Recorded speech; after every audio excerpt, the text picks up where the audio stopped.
السلام علیکم، میں ہوں عمران یوسف۔ دنیا سچویشن روم میں خوش آمدید کہتے ہیں۔ خبر یہ ہے کہ پاکستان فوج کا لائن آف کنٹرول پر ہندوستانی بلا اشتعال فائرنگ کا منہ توڑ جواب۔ بھارت نے لائن آف کنٹرول پر متعدد مقامات پر پاکستانی پوسٹوں پر بلا اشتعال فائرنگ کی۔ سیکورٹی ذرائع کے مطابق پاکستان فوج نے بھارتی فوج کی طرف سے اس بلا اشتعال خلاف ورزی کا منہ توڑ جواب دیا۔ بھارت نے لائن آف کنٹرول پر نکیال، کوئرٹا، نیلم اور حاجی پیر سیکٹرز میں بلا اشتعال فائرنگ کی۔ پاکستان فوج نے ان سیکٹرز میں دشمن کی بلا اشتعال فائرنگ کا منہ توڑ جواب دیا۔ پاک فوج دشمن کی کسی بھی جارحیت کا منہ توڑ جواب دینے کے لیے ہر وقت تیار ہے۔ D G I S P R اور وزیر اطلاعات عطا تارڑ کا قومی سلامتی پر سیاسی رہنماؤں کے ساتھ ان کیمرہ سیشن موجودہ صورتحال کے پیش نظر قومی سلامتی کے امور پر زیر غور آئے۔ ذرائع کے مطابق D G I S P R نے سیاسی جماعتوں کے شریک رہنماؤں کو پاک فوج کی تیاریوں سے آگاہ کیا۔ وزیر اطلاعات عطا تارڑ نے سیاسی قائدین کو حکومتی سفارتی اقدامات اور ریاستی موقف سے بھی آگاہ کیا۔ D G I S P R کا یہ کہنا ہے کہ پاکستان ایک پرامن ملک ہے اور خطے میں امن چاہتا ہے۔ اگر جنگ مسلط کی گئی تو افواج پاکستان دشمن کو منہ توڑ جواب دینے کے لیے تیار ہے۔ آپ کو بتائیں کہ D G I S P R اور وزیر اطلاعات عطا تارڑ کا قومی سلامتی پر سیاسی رہنماؤں کے ساتھ ان کیمرہ سیشن ہوا۔ موجودہ صورتحال کے پیش نظر قومی سلامتی کے امور زیر غور آئے۔ ذرائع کے مطابق D G I S P R نے سیاسی جماعتوں کے شریک رہنماؤں کو پاک فوج کی تیاریوں سے آگاہ کیا۔ وزیر اطلاعات عطا تارڑ نے سیاسی قائدین کو حکومتی سفارتی اقدامات اور ریاستی موقف سے بھی آگاہ کیا۔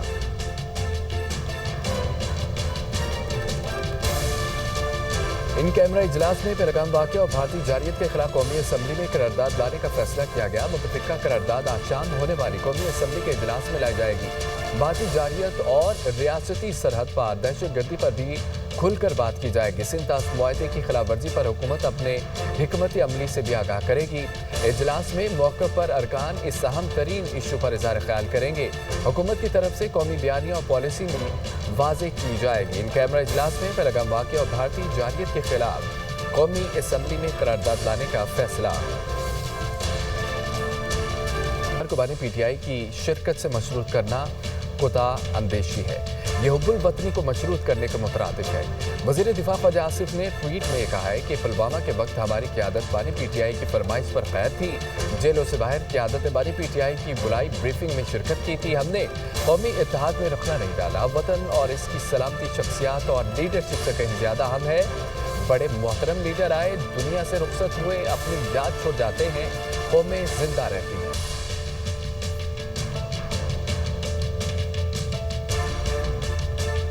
اسی طرح عظمہ بخاری کا تحریک انصاف کی جانب سے سیکورٹی بریفنگ کی میٹنگ کے بائیکاٹ پر سخت رد عمل سامنے آیا۔ کہتی ہیں کہ اپنی حکومت میں کسی بریفنگ میں نہیں بیٹھے تھے اور رونا روتے تھے کہ کیا کروں، جنگ کر لوں۔ ان سے اور توقع بھی کیا کی جا سکتی ہے؟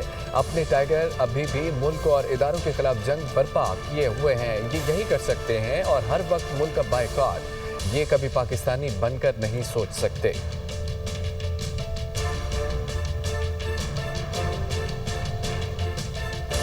ایرانی وزیر خارجہ کا دورہ پاکستان۔ سید عباس عراقچی اعلیٰ سطح وفد کے ہمراہ اسلام آباد پہنچ گئے ہیں۔ ایرانی وزیر خارجہ صدر مملکت، وزیر اعظم اور وزیر خارجہ سے ملاقاتیں کریں گے۔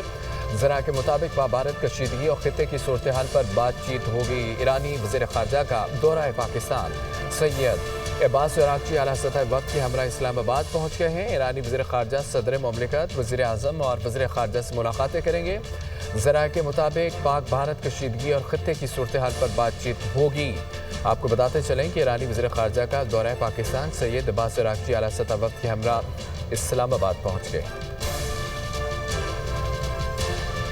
ناظرین، پہلگام فالز فلیگ پاکستان کے دوست ملکوں سے رابطے۔ وزیر اعظم شہباز شریف کا ملیشین ہم منصب انور ابراہیم سے ٹیلی فونک رابطہ ہوا۔ پہلگام واقعے کے بعد سے بھارت کے اشتعال انگیز رویے سے آگاہ کیا گیا۔ وزیر اعظم کا بھارتی اشتعال انگیزی کے نتیجے میں جنوبی ایشیا میں موجودہ کشیدگی پر پاکستان کی شدید تشویش کا اظہار بھی کیا گیا۔ بغیر کسی ثبوت پہلگام سے پاکستان کو جوڑنے کی کسی بھی کوشش کو واضح طور پر مسترد کر دیا۔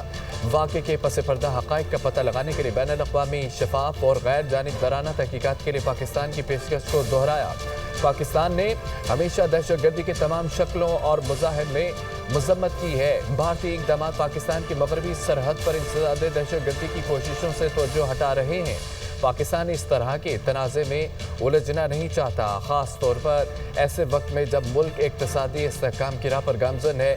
وزیر اعظم کی گفتگو۔ دونوں رہنماؤں کا علاقائی اور عالمی پیش رفت پر رابطے میں رہنے پر اتفاق۔ دو طرفہ تعلقات کو مضبوط بنانے، تجارت، سرمایہ کاری، ثقافتی تبادلوں سمیت مختلف شعبوں میں تعاون بڑھانے کے مشترکہ عزم کا اعادہ کیا گیا۔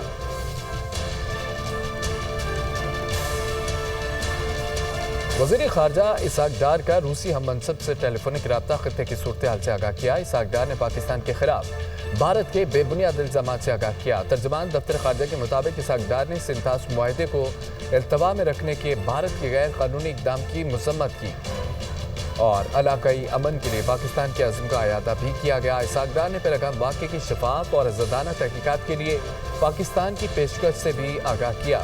روسی وزیر خارجہ نے سفارتکاری کے ذریعے مسائل کے حل پر زور دیا۔ روسی وزیر خارجہ نے کہا ہے کہ فریقین تحمل کا مظاہرہ کریں اور کشیدگی سے گریز کریں۔ رہنماؤں نے تمام شعبوں میں تعاون کو مزید گہرا کرنے کے عزم کا اعادہ کیا۔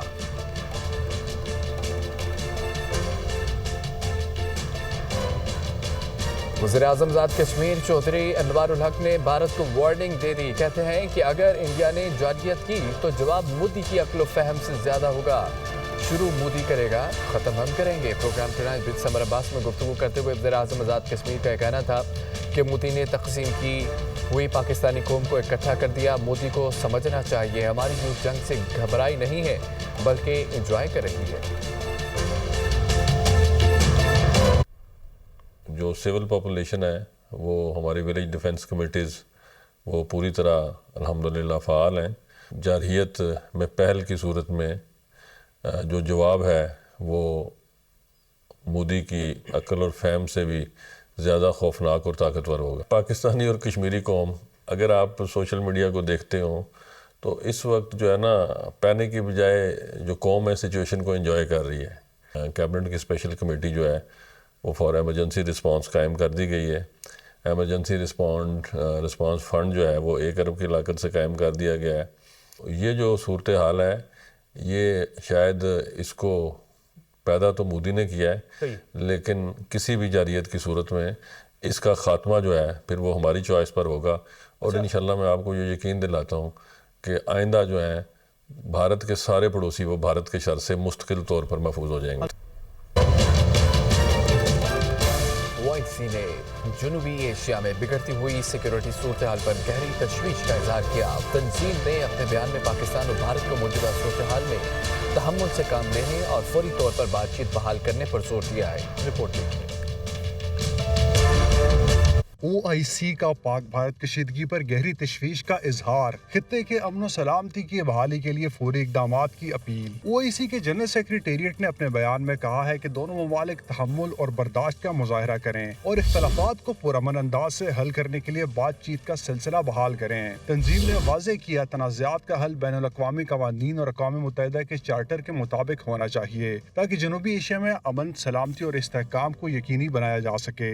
OIC نے عالمی برادری پر زور دیا ہے کہ وہ جموں و کشمیر کے تنازع کے پرامن حل کے لیے اپنی کوششوں کو تیز کرے۔ اقوام متحدہ کی سلامتی کونسل کی متعلقہ قراردادوں کے مطابق اس دیرینہ مسئلے کا حل نکالا جائے۔ بیان میں کہا گیا ہے کہ جب تک جموں و کشمیر کا مسئلہ حل نہیں ہوتا یہ خطے میں پائیدار امن و استحکام کے لیے سب سے بڑا چیلنج بنا رہے گا۔ پاکستان نے بھارت کے جارحانہ اقدامات کو بے نقاب کرنے کے لیے بڑا سفارتی قدم اٹھا لیا۔ اقوام متحدہ کی سلامتی کونسل کے ارکان کو پہلگام واقعے کے بعد بھارتی اشتعال انگیزی پر باقاعدہ بریفنگ دینے کا فیصلہ کر لیا۔ اقوام متحدہ میں پاکستان کے مستقل مندوب کو سلامتی کونسل کا اجلاس بلانے کے لیے فوری اقدامات کی ہدایت کر دی گئی ہے۔ تفصیل دیکھیں۔ پہلگام واقعے کے بعد بھارت کے اشتعال انگیز اقدامات اور بیانات، پاکستان کا سلامتی کونسل کو اصل حقائق پر بریفنگ دینے کا فیصلہ۔ بریفنگ میں سلامتی کونسل کو نہ صرف خطے کی حالیہ صورتحال سے آگاہ کیا جائے گا بلکہ بھارت کے اشتعال انگیز اور جارحانہ اقدامات کا بھی تفصیلی ذکر کیا جائے گا۔ پاکستان بھارت کی جانب سے سندھ طاس معاہدے کو معطل کرنے کے اقدامات کو بھی عالمی برادری کے سامنے اجاگر کرے گا اور باور کرائے گا کہ یہ اقدامات نہ صرف معاہدوں کی خلاف ورزی بلکہ خطے کے امن کے لیے شدید خطرہ بھی ہیں۔ پاکستان عالمی برادری کے سامنے درست حقائق رکھے گا اور بھارت کی اشتعال انگیزی کا بین الاقوامی سطح پر نوٹس لینے کا مطالبہ کرے گا۔ اہل سنت و جماعت کے زیر اہتمام کراچی میں فلسطینیوں سے اظہار یکجہتی کے لیے ملین مارچ کا انعقاد کیا گیا۔ ملین مارچ سے خطاب میں مفتی منیب کی بھارتی آبی جارحیت، جنگی جنون، پہلگام فالس فلیگ آپریشن کی مذمت کی گئی۔ کہا، ہم اپنے حصے کے پانی کی حفاظت کرنا جانتے ہیں، تمام پاکستانی مسلح افواج کو شانہ بشانہ کھڑے ہیں۔ اسرائیل اور بھارت ریاستی دہشت گردی کے مجرم ہیں۔ بھارت کا کشمیر اور اسرائیل کا فلسطین پر قبضہ غاصبانہ اور ظالمانہ ہے۔ کراچی میں اہل سنت و جماعت کے تحت فلسطین ملین مارچ کا اہتمام کیا گیا۔ ملین مارچ میں شہریوں کی بڑی تعداد نے شرکت کی۔ شرکاء سے خطاب کرتے ہوئے مفتی منیب الرحمان کا کہنا تھا کہ اہل سنت کے قائدین اور امت پاک فوج کے ساتھ ہیں، ملک کی بحری، بری اور فضائی فوج کو سلام پیش کرتے ہیں، بھارتی جارحیت کا منہ توڑ جواب دیں گے، پانی پر بھارت کا کوئی حق نہیں ہے۔ ان کا مزید کہنا تھا کہ بھارت اور اسرائیل دہشت گردی میں ملوث ہیں، ان کا بائیکاٹ کیا جائے، اسرائیلی وزیراعظم کا جنگی ٹرائل کیا جائے۔ اقوام متحدہ اپنے فرائض ادا کرنے میں ناکام ہے، فلسطینیوں نے اپنا حق ادا کر دیا۔ حکومت پاکستان میڈیکل اور پیرامیڈیکل سٹاف فلسطینیوں کی خدمت کے لیے بھیجے۔ ملین مارچ سے خطاب میں علماء کرام کا کہنا تھا کہ قائد اعظم نے کبھی اسرائیل کو تسلیم نہیں کیا تھا۔